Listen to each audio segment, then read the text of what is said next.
This is my setup for trimming solar cells that have been broken, and I'm trimming them to be like 4 inches by 3 inches, or else if I can get half of a cell, I'll do that. So here you go. By the way, I recycle on my shirt. So I saw on YouTube where some other people made some little tables to trim them with.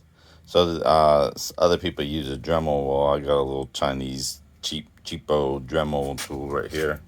So what I did was, of course, I bought some little diamond blades from eBay. They were like 10 or 20 bucks for a little set.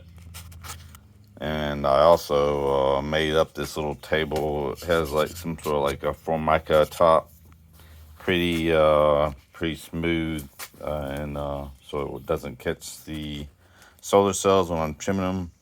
So, and I got my Dremel tool as a little angle because the blade, of course, the blade wasn't quite, the diameter of the blade wasn't big enough to, I could set the thing horizontal. So I kind of made like a little adapter, and I have it as an angle. And I also, that's where I bolted it down to the board on the other side. I put some pieces of like cloth and some silicone glove around it, with holding it onto that metal plate with a rubber band. And so the metal plate goes under it from like right here all the way to the other side, and it bends down to be bolted to the bottom. So there it is, and it seems to be working okay. I'll try to do one for you. So one thing I did notice is that when you're cutting these cells, if you put a pencil like in line with the part of the cell that you're cutting and push it through a little bit, it keeps it from cracking. The last chunk of the cell keeps it from cracking off. So I'll try to take a video of trimming one.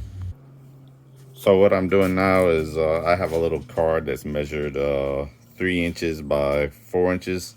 So this particular solar cell I got right here isn't big enough to cut in half. So I'm going to cut it into like a 3 by 5 inch chunk. So I put the cardboard on top, draw a line with a pencil, take it off.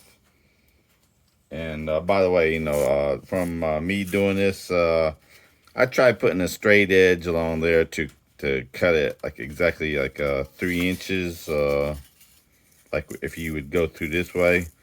But I found that it's really hard to make it glide smoothly against that one edge. So I'm just like holding it freehand and cutting it freehand instead of trying to use that edge.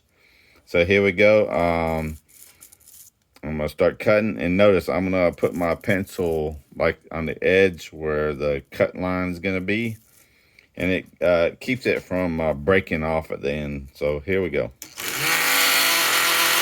It's kind of ragged sounding, but it works.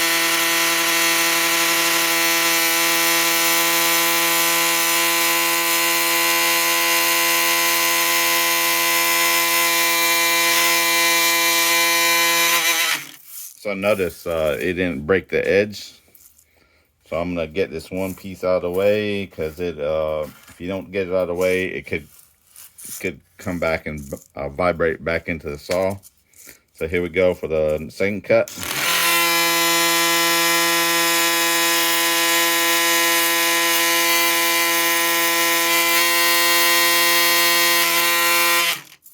And so it turned out pretty good, close enough for me.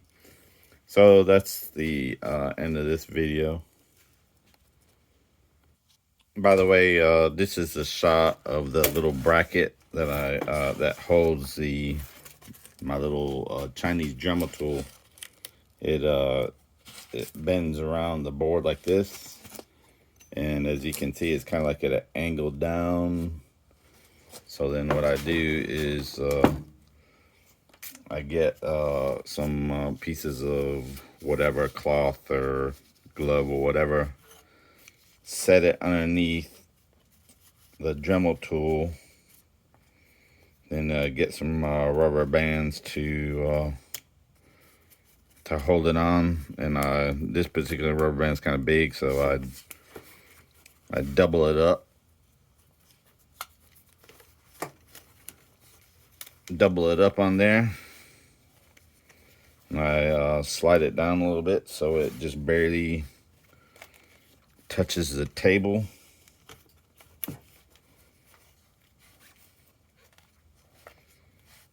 And if it doesn't touch, I just bend it down a little bit more.